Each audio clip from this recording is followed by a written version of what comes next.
I'm Judd Lienhard, speed and performance coach. And today we're going to be talking about the one muscle that it signifies somebody is truly strong and functional. It's really almost impossible to have well-developed trapezius or trap muscles without being a truly strong, functionally fit person. So today we're going to go over all the different ways to work the traps, their anatomy and what they do, how to build them, and then I'm going to give you 5 great exercises that you can try to increase your trap growth. Okay, the trapezius, or what we call them, the trap muscles, while technically they're one muscle, they do so many different things that functionally speaking, it's more beneficial if we actually think of them as 3 different muscles. Okay, so first of all, this is looking at a person from the back side view. This is the back of their skull. These are their shoulder blades. Sorry for the drawing. But the upper trapezius, they attract to the superior angle of the top of the shoulder blade or the scapula. And this is what people normally think about when they think about your trap muscles, the muscles you can see from the front. So those are the upper trap muscles. And they attach to the base of the skull here, something called the occipital protuberance. All right, now, but your traps also have fibers that run in between your shoulder blades here, and they retract your shoulder blades. So these muscles right here, the top ones, they elevate your shoulder blades. These retract your shoulder blades or pull them together, okay? And these are your superficial back muscles, the ones you can see. So when somebody has a really good upper developed back, you're really seeing their mid trap muscles. So we talk about the rhomboids, which are a main mover in pulling the shoulder blades together, but those are deep muscles. So while it's important to have big rhomboids for functional strength, you're not really gonna actually see the rhomboids. What you're gonna see is the mid trap muscles, and they retract your scapula. And then you have lower trap fibers down here that actually depress your scapula and rotate them downwards this way. So these muscles pull them down here and they rotate them. These muscles pull them up, and then these muscles pull them this way, okay? So that's basically the 3 main functions of the traps. They also help to lift the head up. So they do 4 things, but 3 main things you're gonna do in the gym. So we need to do different exercises that kind of target all of those functions. And it's important to think of all those functions when we work our traps. If we really want big, strong traps that look 3-dimensional and stick out from all sides. The problem is people normally just work the upper superior traps because that's what they see from the front, and then their traps look flat and they don't truly look big, strong, and functional. Okay, so let's talk about why we know that the traps, if they're well developed, signify true functional strength. It's because they grow the best with just very high tension, heavy exercises. So there are some exercises that I'm going to acknowledge that are fantastic at growing the traps that I'm not going to talk about here. And those are things like hang cleans, hang high pulls, heavy bent over rows, deadlifts, and heavy carries, things that put a lot of strain on the neck. So your traps have to work together to pull your shoulder blades back, or hold heavy objects, or pull your shoulders and your arms upwards. So those are all great exercises, but they do leave a little bit of gains on the table for the reasons I'm about to go over. And also sometimes either temporarily or maybe permanently, we just can't lift really super heavy weights anymore, but we still need to be able to grow those trap muscles in a way that shows that we're still functionally strong in a lot of other ways. Okay, so by now a lot of you know that a great way to work your traps is with something called a snatch grip, or a really wide grip. And that is true, but a lot of us don't really know why. The big reason why is because our arms are internally rotated. And what that does is that internal rotation, it puts our lats in a weaker position, so they can't assist as much in that shoulder stability. So our traps really have to become a prime muscle in that shoulder stability, holding our shoulders in place. It also provides a really good line of pull, especially for our upper traps. But when people do snatch grip shrugs and things like that, or snatch pulls, well, snatch pulls are a little bit different, but when snatch grip shrugs, they normally just do it standing straight up and down. But when you do a snatch grip pull, you'll notice they start with a slight hip hinge when they start it. So one great exercise is the snatch grip shrug, like I'm about to show you now, done kind of like they do the snatch grip hang high pulls. So you're internally rotated here. See how my elbows are trying to point straight out to the sides. Now, if you just do this is fine. But if you want to really get your, not just your upper traps, but a little bit of those middle traps too, hip hinge a little bit and pull your shoulder blades back as you elevate your shoulder blades at the same time. And I'm doing 135 pounds for demonstration, so I could probably go a little bit heavier, but actually not that much heavier. These aren't like normal shrugs that you can really load up. I would maybe do 185 pounds and really focus on a good range of motion there for your traps. Especially it gets a great squeeze and it really works that end range contraction there.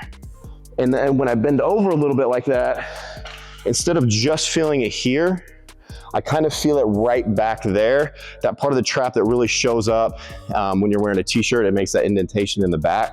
So with your snatch grip shrugs, I would really crank on the bar. Don't take a false grip with this. Wrap that thumb around, drive your elbows to the outside, hip hinge slightly, and then retract your scapula as you shrug your shoulders.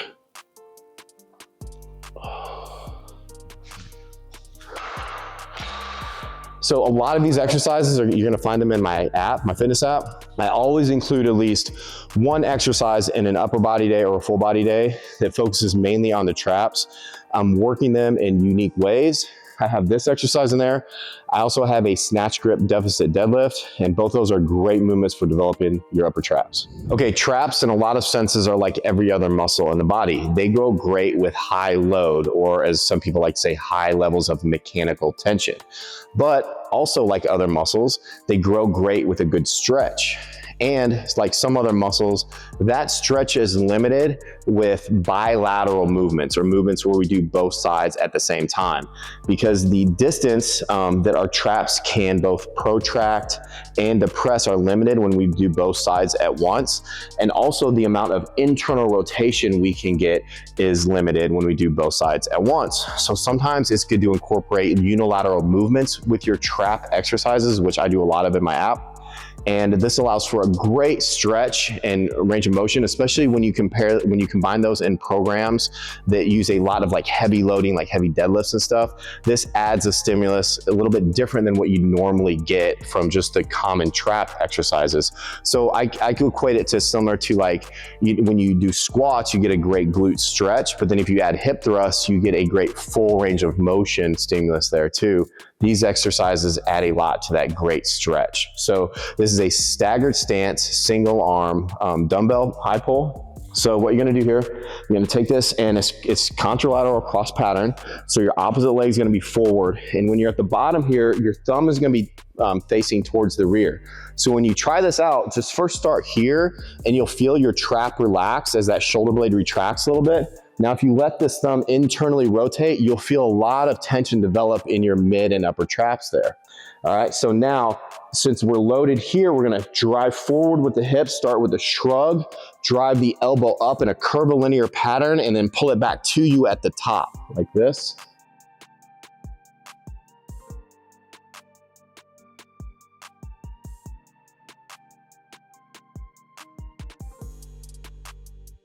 So what that does, normally when people do their upright rows or high pulls, which are okay, they go straight up. For a lot of people though, when the elbow gets above the shoulders, it impinges the subacromial space and leads to some shoulder inflammation and things like that, a lot of discomfort in that shoulder joint, the AC joint. But when you come curvilinear here and you pull it back, it turns into a little bit of a face pull at the top. So you still get a good stimulus here, it just protects that subacromial space. And you notice that I'm externally rotated when I do that. It opens up that space, a little easier on my shoulder. And then by pushing out, I create momentum that then when it comes down, I get a good catch and stretch stimulus here at the bottom. Here and then down.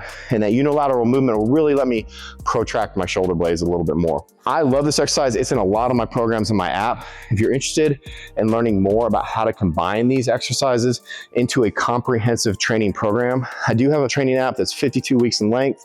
More programs are being added all the time. It's in the bio, it's in my show notes, or you can go to juddlienhard.com and download it or get it from my website. Okay, so the first exercise we went over were the snatch grip shrugs that really targets the upper traps by using a direct angle of pull and internal rotation, which takes the lats out of it a little bit for the stability.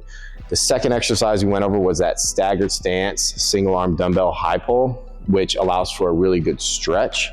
The third exercise we're gonna go into is a incline or a high incline dumbbell row. And the reason this works so great is because we actually add a little bit of supination to it, which helps us depress our traps. Remember, one of the functions of depress our scapula, sorry.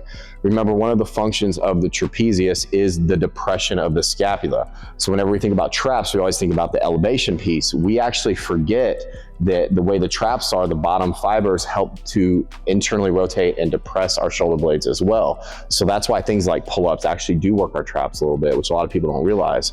So this does that, but the nature of the traps, how it runs from the bottom of our shoulder blades all the way to the base of our neck, it actually helps extend our thoracic spine or our T-spine. So we're gonna get some scapular elevation first, and then we're gonna finish with scapular retraction and a little bit of depression there at the top as we extend our T-spine. So it's really this is maybe the most complete trap exercise you can do. Doesn't make it the best because other exercises have very great points to them. And you can't load this quite as heavy, so that's a drawback too, but it's a very complete trap exercise. So I normally only use something between 45 and 60 pound dumbbells. And what I do is I get on the bench high enough so that I can have a little bit of T-spine rounding there. See how my upper back is rounded and I'm protracted at the bottom. Now I'm gonna start by extending my T-spine, and just that is gonna help start to rotate. And then I'm gonna lift and squeeze my traps together here. And then on the way down, I'm gonna get a great stretch all through my T-spine. Feel stretch there, and then extend the T-spine here, and then try to tuck those shoulder blades into my back pocket, and then back down here, and then here. If you have too much pressure on your chest, you can move your feet around a little bit, relax your T-spine, shrug and squeeze. Relax, stretch, squeeze. Do 2 more, stretch, squeeze. It's really important for these that you keep your upper back active.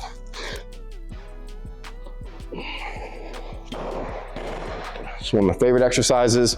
Very little pressure for axial loading or the lower back in case you got lower back issues. So I know as a lot of us get older, you know, we go through months sometimes years where we can't really pick up heavy stuff. And then because of that, we feel like we can't work our traps. So this is one exercise you can do.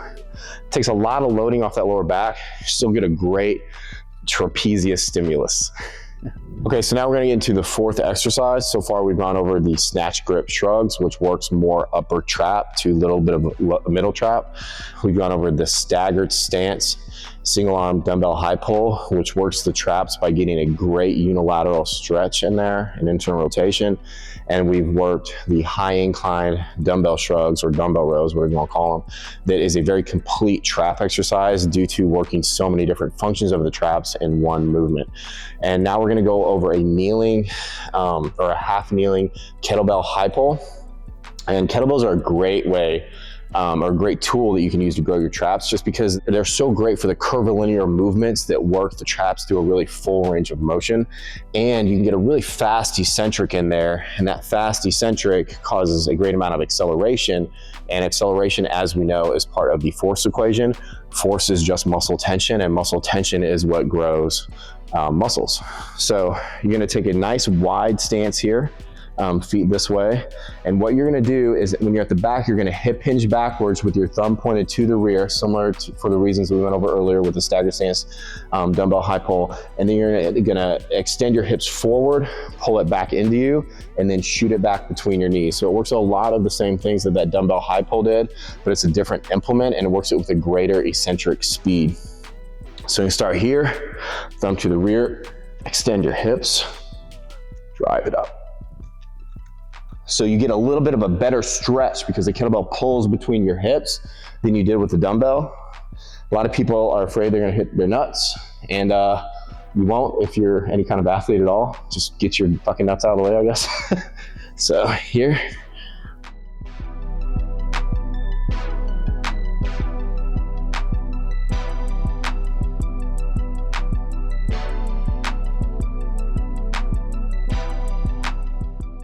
If you want to, also, you can externally rotate a little bit at the top if you're feeling a little bit of a shoulder impingement in there, okay? So you can turn it at the top. So we're getting to the 5th trapped exercise here. We've gone over the first 4. As I've gotten older, this has become one of my favorite trap exercises for a lot of reasons, which I'll go over. And it's because, even though fast eccentrics and dynamic movement, for lack of a better term, is really good for muscle growth, sometimes those same things that are great for muscle growth kind of hurt our joints, or we're a little stiff, and we just can't handle that training stimulus on that day. So one thing you can do is just prolong the time under tension. And I understand people say that that is not effective for muscle growth, but it is still tension, i.e. time under tension. So it's kind of a different way to skin that cat. So if we can't handle high peak tension amounts, we can extend the duration that we're under tension, time under tension, to get a higher total quantity or cumulative amount of tension in that workout. Another reason these are great is because it allows for neutral grips, which you'll see. So these are just banded kettlebell upright rows. So you take a medium thickness band, it can be thicker too if you want to, I just want to go thinner than this. You run it through the handle of the kettlebell, and then you're gonna want to grab the band with a thumbs up grip about halfway down. Okay, now there's several reasons this is great. For one, it keeps you from pulling so fast at the bottom, because then the kettlebell will bounce. So you need a slower pull at the bottom, and you need to control your eccentric to keep the kettlebell from bouncing. So it's a more steady, continuous force profile. And then also see how I'm grabbing it. If you'll notice when I start my pulls, my wrist and my elbows are neutral, and it turns into more of a face pull at the top, which is a lot healthier on my wrist joints, my elbow joints, and my shoulder joints. So I start here with a good stretch, start with a shrug, pull up and back, and then I keep the movement a little slower, especially on the way down, and I go more high rep with these. So sometimes I'll do anywhere from 10 to up to 20 reps, and it's a little bit of a different stimulus too. I'm not going as high load now. I'm just working more at time under tension, which has been shown higher reps to be really good at muscle growth. And you'll notice I'm not getting a ton of abduction here. So my medial delts are doing a little bit of the work, but not too much. And a lot of people think that works your biceps, but because your hand traces your midline, for a mechanical advantage, your biceps aren't getting a lot of the work. It's mainly your traps that are absorbing that. And that was a fifth one. I'm about to show you guys a bonus exercise that's a variation of this that I also love.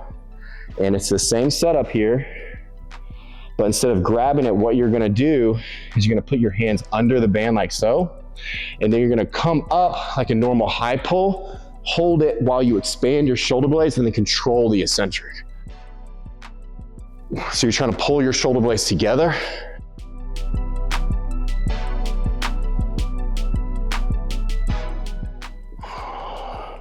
And the reason that works is we're stronger on the eccentric than we are on the concentric.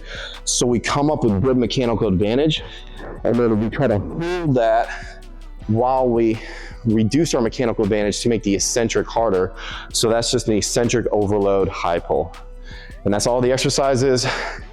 Like I said before, it's not that the other exercises are bad, they're great. Like the hang cleans, the hang high pulls, the deadlifts, the heavy bent over rows.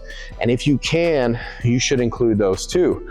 But you have to remember, all those movements are very taxing systematically on the nervous system and everything else.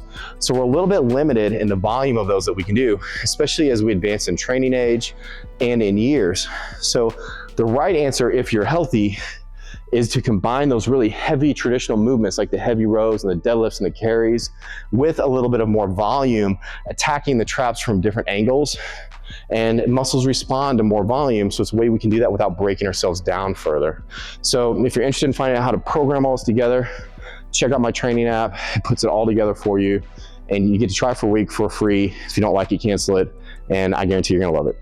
Thank you, Judd Lienhard, always be an athlete.